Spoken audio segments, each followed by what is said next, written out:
Hello students, welcome back to my YouTube channel professor Shubham Tiwari, जहां पे start कर रहे हैं टीवाई बैफ क्लास 75 जितने भी आपके प्रैक्टिकल सब्जेक्ट हैं उसकी सीरीज। पहला सब्जेक्ट जो मैं पिक कर रहा हूं वो है आपका TY BAIF class 75 financial accounting 5।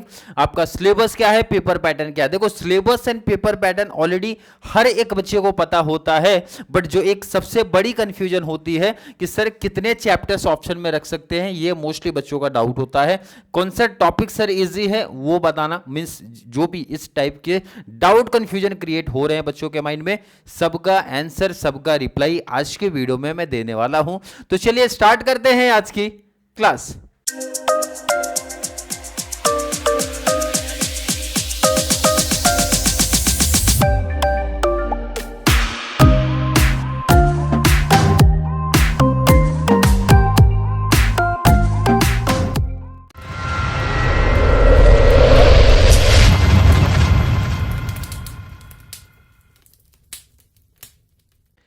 Syllabus already बहुत सारे बच्चों को पता है, बट सबसे बड़ा टेंशन, सबसे बड़ा कंफ्यूजन है कि सर कितने टॉपिक प्रैक्टिकल पढ़ने हैं। बात करते हैं, जरा ध्यान से सुन लो भाई। TY BAIF class 75 financial accounting हमारा है 5। नंबर ऑफ चैप्टर्स जब आप ध्यान देखते हो, जितने भी चैप्टर्स है सब बहुत अच्छे चैप्टर हैं, बहुत अच्छे लेवल के चैप्टर आप बोल सकते हो। है पहला टॉपिक है बच्चा under writing of shares and debentures, पहला टॉपिक है। सेकेंड टॉपिक है buyback of shares. Third topic है AS14 अमालगमेशन का टॉपिक हमारा है। नेक्स्ट हमारा इंटरनल रिकंस्ट्रक्शन एंड लास्ट हमारा है लिक्विडेशन ऑफ कंपनीज। 5 टॉपिक है, पांचों टॉपिक प्रैक्टिकल कॉन्सेप्ट हैं, ये भी चीज ध्यान रख लेना, मतलब पांचों प्रैक्टिकल कॉन्सेप्ट बनेंगे। और बैफ वाले बच्चे हो तो हर एक बच्चे को पता होगा सर 45 मार्क्स का हमारा प्रैक्टिकल कॉन्सेप्ट बनता है। अगर किसी बच्चे को पास होना ना तो ये 45 मार्क्स का जो हमारा प्रैक्टिकल कॉन्सेप्ट होता है, इसके कॉन्सेप्ट आपको क्लियर होने चाहिए। अगर आप ऑब्जेक्टिव्स भी नहीं करते हो, अगर आप शॉर्ट नोट्स भी उतना फोकस नहीं करते हो, तो ये आपका क्लियर होना चाहिए। इसमें अगर आपने कुछ स्टेप्स भी कर दिया, मींस पोस्टिंग टाइप कर दिया, तो भी कॉन्सेप्ट क्लियर हो जाता है। बट प्रॉब्लम होती है बच्चों को इजी और हार्ड टॉपिक पता नहीं होता, सर कौन से टॉपिक्स को हमें सबसे पहले पिक करना है। मेरा सजेशन हमेशा रहता है सबसे इजी जो टॉपिक आपको है, इजी जो टॉपिक लग रहा है वो पिक कर लो, क्योंकि एफए का एक प्लस पॉइंट भी है। एफए का एक प्लस पॉइंट भी है, 45 का जो प्रैक्टिकल होता है, हर एक चैप्टर एक क्वेश्चन अगर बना तो 15 मार्क्स का ही बनेगा। ये सबसे प्लस पॉइंट है, ये सबसे प्लस पॉइंट होता है 15 मार्क्स का सीधा। अगर एक टॉपिक मैंने किया है तो 15 मार्क्स मेरा फिक्स हो गया, ये मेरा प्लस पॉइंट होता है। ये बैफ वाले बच्चों का प्लस पॉइंट होता है। अगर मेरा सजेशन आप मांगोगे सर जितने भी चैप्टर्स है सबसे इजी टॉपिक कौन सा है, तो मेरा सजेशन हर बच्चे को जाएगा, सबसे पहले आप पिक करो बायबैक ऑफ शेयर्स। और सबसे पहली क्लास जो मैं चैनल पे देने वाला हूं वो है बायबैक ऑफ शेयर्स की क्लास। सबसे इजी टॉपिक, हर एक बच्चा इसको पिक करेगा। तो मतलब इजी टॉपिक के पॉइंट ऑफ व्यू से ये रहेगा। अगर मैंने ये टॉपिक किया, अगर आपने ये टॉपिक किया है, तो ये 15 मार्क्स आपका फिक्स हो जाएगा। क्लियर है। अब जरा इंपॉर्टेंट क्लास मींस क्लास का डिटेल जरा सुन लो। बायबैक ऑफ शेयर्स आप लोग को भी है, मींस बैफ क्लास को भी है एंड बीकॉम क्लास को भी है। इसीलिए जो बायबैक ऑफ शेयर की क्लास आने वाली है, थंबनेल में मेंशन रहेगा TY BCom and TY BAF same 5। तो कोई कंफ्यूजन किसी बच्चे को नहीं होना चाहिए सर कि ये बैफ की क्लास है कि बीकॉम की क्लास है, दोनों की कंबाइंड क्लास चलेगी। अब एक जो डाउट कंफ्यूजन बच्चों के माइंड में हमेशा रहता है, चाहे बीकॉम के बच्चे हो या फिर बैफ वाले, सर उनका लेवल अपने से लो रहता है कि हाई रहता है। तो बैफ वाले को पता होगा सर उनका लेवल बैफ के हिसाब से कंपेयर आप करोगे तो बीकॉम का लो होता है। बट मेरा सबसे सिंपल सा कॉन्सेप्ट है, इंट्रोडक्शन क्लास बच्चा कॉमन रहेगा, उसके बाद मैं क्या करूंगा, सिंपल सा बीकॉम के प्रीवियस ईयर क्वेश्चन सॉल्व कराऊंगा एंड बैफ वाले बच्चों का भी प्रीवियस ईयर का पेपर सॉल्व करा दूंगा। तो हर एक बच्चे का टेंशन वहीं पर खत्म हो जाएगा सर किसका लेवल कैसा है। ऑलमोस्ट आपके देखो प्रैक्टिकल कॉन्सेप्ट में आप बोल सकते हो सिमिलर ही चलते हैं, बस आप बैफ वाले 20% एडवांस लेवल है। तो सबसे बेस्ट है इंट्रोडक्शन क्लास, मतलब जो बेसिक क्लासेस हमारी चलेंगी वो कॉमन ही चलती हैं। एंड जो मैं प्रैक्टिकल मींस सम पिक करूंगा प्रीवियस ईयर बीकॉम का एंड प्रीवियस ईयर बैफ वाले बच्चों का, तो सबका डाउट कंफ्यूजन क्लियर हो जाएगा। आई होप अब डाउट नहीं होगा सर कि बायबैक ऑफ शेयर किसका टॉपिक चल रहा है। आप लोग का एंड बीकॉम का कॉमन है तो कंबाइंड ही चलेगा, और सबसे पहली क्लास हमारी बायबैक ऑफ शेयर्स की ही चलने वाली है। 15 मार्क्स आपको ये यहाँ पे दिला देंगे। नेक्स्ट इजी टॉपिक है under writing of shares and debenture. सबसे इजी टॉपिक में अगर आप ढूंढो तो नंबर 2 पे इस चैप्टर को मैं रखूंगा। थर्ड चैप्टर इंटरनल रिकंस्ट्रक्शन, ये थर्ड नंबर पे टॉपिक है और ये भी सीधा 15 मार्क्स का बनता है।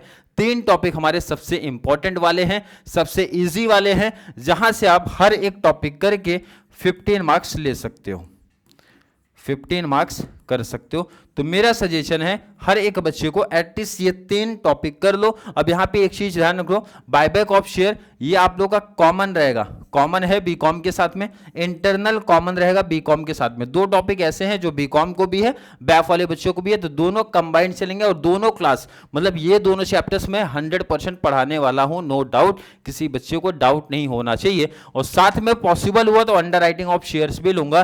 पहले क्लियर कर दूं भाई, 3 ही टॉपिक पॉसिबल है बैफ वाले बच्चों का, मैक्सिमम बता रहा हूं भाई, 3 चैप्टर्स कंप्लीट अपलोड करा दूंगा। किसी बच्चे को मुझे नहीं लग रहा है अब सिलेबस में इजी टॉपिक्स में कोई डाउट कंफ्यूजन है, अब यहीं पे कोई बच्चा नहीं पूछेगा सर किस चैप्टर के ऑप्शन में क्या आने वाला है। इसके लिए मैं अलग से क्लास लेके आऊंगा, most important questions, practical concept का भी, शॉर्ट नोट्स का भी। क्लियर है क्या? मुझे लगता है थोड़े कॉन्सेप्ट क्लियर हो गए होंगे। क्लास के लिए भी कौन कौन सी क्लासेस आने वाली है, कौन से इजी टॉपिक्स हैं। अब बात करते हैं पेपर पैटर्न का। पेपर पैटर्न मुझे लगता है हर एक बच्चे को पहले से ही पता होगा। सर क्वेश्चन नंबर 1 जो हमारा होता है ऑब्जेक्टिव्स होता है, आप लोग को ऑब्जेक्टिव्स कितने मार्क्स का होता है बच्चा? 15 मार्क्स का होता है और यहाँ पे ए एंड बी 2 सब पार्ट्स हमारे पूछे जाते हैं। बात करेंगे यहाँ पे 8 मार्क्स का पहला होता है, सेकंड हमारा 7 मार्क्स का होता है। बट बैफ वाले बच्चों को ऑप्शनल होता है। ऑप्शनल का मतलब होता है आपको यहाँ पे एमसीक्यूज भी पूछे जा सकते हैं, मींस मल्टीपल चॉइस पूछा जा सकता है, ट्रू फॉल्स पूछते हैं, match the column and fill up पूछते हैं। बट अगर मेरा सजेशन लोगे या फिर मुझसे बात करोगे तो भाई मोस्टली जो पूछा जाता है एमसीक्यूज एंड ट्रू फॉल्स पे आप फोकस ज्यादा रखोगे। मोस्टली मैं बता रहा हूं हमेशा यही पूछे जाते हैं। क्या ध्यान में रखना है आपको? एमसीक्यूज एंड ट्रू फॉल्स का कॉन्सेप्ट, इसकी प्रैक्टिस आपकी ज्यादा होनी चाहिए। मोस्टली केसेस में, ये नहीं बोला 100%, बट मोस्टली केसेस में यही पैटर्न बनता है, ये चीज ध्यान रखना। नेक्स्ट आ जाओ, क्वेश्चन नंबर 2 बचा, question number 3 and question number 4 की जब मैं बात करता हूं, ये हमारे पूरे प्रैक्टिकल कॉन्सेप्ट हैं। 15 मार्क्स के ऑप्शन में 15 मार्क्स देखने मिलेगा, 15 के ऑप्शन में 15, 15 के ऑप्शन में 15। इन शॉर्ट सिंपल वे में बचा ऑप्शन आपको मिलेगा। अब ये ऑप्शन किसके ऑप्शन में कौन सा आएगा, कौन सा आ सकता है, और ये भी चीज ध्यान रखना 100% परफेक्ट आप नहीं समझ के जा सकते हो कि सर इसके ऑप्शन में यही वाला टॉपिक आएगा।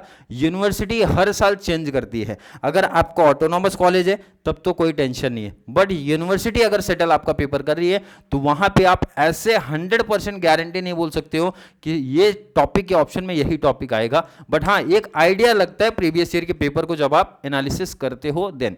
बट यहां पे ध्यान रखना एटलीस्ट ट्राई करना, अगर आपको प्रैक्टिकल में 45 आउट ऑफ 45 का टारगेट अगर आपने बनाया है कि सर 45 तीनों कवर करना है, तो एटलीस्ट आपको 4 चैप्टर्स करने पड़ेगा। एक ही चैप्टर आप ऑप्शन में रख सकते हो, उसमें से भी 3 इजी टॉपिक्स मैंने आपको बता दिया है भाई। 4 चैप्टर्स करना कंपलसरी है अगर आपको कोई रिस्क नहीं चाहिए, कोई टेंशन नहीं चाहिए और ये पूरा कवर करना है तो 4 टॉपिक करना। 3 इजी टॉपिक्स मैंने बता दिया है भी, लास्ट वाला आप पिक कर लेना। AS14 की तरफ जा रहे हो कि लिक्विडेशन की तरफ जा रहे हो, तो उस केस में मेरा सजेशन AS14 को ज्यादा जाता है, क्योंकि इंपॉर्टेंट टॉपिक्स में से एक है, वो हमेशा दिखता ही है वो टॉपिक, वो मेरा सजेशन है। क्लियर है क्या?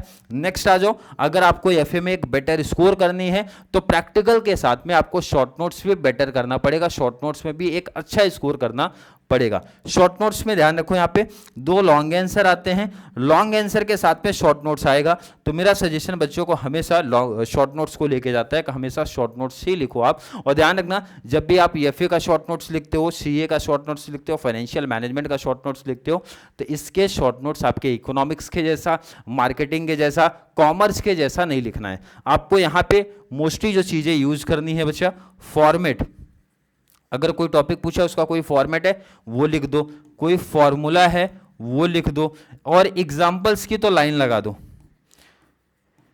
एंड पेपर प्रेजेंटेशन, मतलब जैसे इकोनॉमिक्स में आप पूरा पेज भर के लिखते हो पूरा डिटेल्स, वैसे नहीं चाहिए भाई। प्रेजेंटेशन टाइप, डायग्राम टाइप कुछ ऐसे ध्यान रखना भाई, डायग्राम टाइप वगैरह प्रेजेंटेशन करना तो ये चीज़ इंपॉर्टेंट है। मेरा सजेशन होता है शॉर्ट नोट्स कितने पेज का लिखना रहता है, 1.5 पेज, एक बेटर स्कोर आपको करने के लिए, जहाँ पे आपको ईजिली 4 मार्क्स मिलता है। ये मेरा सजेशन है, क्योंकि हम लोग ने भी बैफ मैंने खुद किया है, तो बैफ में मेरा सिंपल सा टारगेट, टॉपिक थोड़ा सा पढ़ के जाना, प्रेजेंटेशन देना, एग्जांपल्स लिखना है, कोई फॉर्मूला, कोई एंट्री, कोई कॉन्सेप्ट ऐसा है तो वो चीज़ें ज़्यादा डिटेल्स लिखते थे। और मोस्टली हर एक पेपर में भाई 4 मार्क्स तक ही एवरेज मिला है अपने को शॉर्ट नोट्स में। शॉर्ट नोट्स क्यों मैं सजेशन देता हूं, क्योंकि यहां पे ऑप्शन भी मिलते हैं, 5 क्वेश्चंस पूछे जाएंगे, 3 कवर करने हैं, ये एक प्लस पॉइंट होता है। अब यहां सिंपल सा समझ लो बच्चा, 5 क्वेश्चन पूछे जाएंगे, 3 कवर करना है, तो 5 आपके टॉपिक भी, हर एक टॉपिक से एक शॉर्ट नोट्स बनता है। तो सिंपल सा लॉजिक है, जिसका प्रैक्टिकल मैंने किया है उसके शॉर्ट नोट्स पढ़ना, समझना, उसके बारे में लिखना हमारे लिए आसान होता है। जैसे अब आप बायबैक ऑफ शेयर्स पढ़ोगे तो बायबैक का इंट्रोडक्शन में थोड़ा बहुत स्टोरी पढ़ लेते हो, एंड उसके बाद एंट्री कॉन्सेप्ट उसके सीख लेते हो आप, तो बायबैक ऑफ शेयर्स का अगर कोई शॉर्ट नोट्स बनता है तो हमें लिखना थोड़ा सा आसान हो जाता है, थोड़ा सा इजी पड़ता है, ये प्लस पॉइंट होता है। तो ये मेरा सजेशन होता है, जो प्रैक्टिकल टॉपिक आपने पिक किया है उसके शॉर्ट नोट्स को थोड़ा सा एग्जाम टाइम के पहले पढ़ लेना और उसी के बेस पे स्टोरी लिखना, रट्टाफिकेशन नहीं करना है। ये चीज ध्यान रखना है, जो मैंने बोला है, समझाया है, इतना पेज लिखोगे तो इतना इजीली आपको मार्क्स मिल जाएगा और एफए में आप एक बेटर स्कोर कर पाओगे। मुझे नहीं लगता कि कोई भी डाउट कंफ्यूजन आपको एफए के सिलेबस को लेके है, पेपर पैटर्न को लेके है, या फिर जो भी हमारी आने वाली क्लासेस हैं, या फिर इजी चैप्टर्स, मुझे लगता है जो भी बच्चा अभी एफए स्टार्ट नहीं किया, हर एक डाउट, कंफ्यूजन, टेंशन, प्रॉब्लम जो भी था वो सबका क्लियर हो गया होगा। फिर भी अभी भी किसी बच्चे को सिलेबस, पेपर पैटर्न के रिगार्डिंग कोई भी डाउट, कोई भी कंफ्यूजन आता है तो जरूर नीचे कमेंट में ऐड कर दो, या फिर कॉन्सेप्ट क्लियर है, वीडियो आपको थोड़ी सी भी हेल्पफुल लग रही है तो वीडियो टीवाई बैफ वाले बच्चों को जरूर शेयर करें, ताकि उनको इस चैनल से इसी तरीके की कंप्लीट बेनिफिट्स मिल सके। तो चलिए मिलेंगे अगली क्लास में, जहाँ पे बात करने वाले हैं एफए 6 के सिलेबस एंड पेपर पैटर्न के बारे में। तब तक के लिए थैंक यू so much।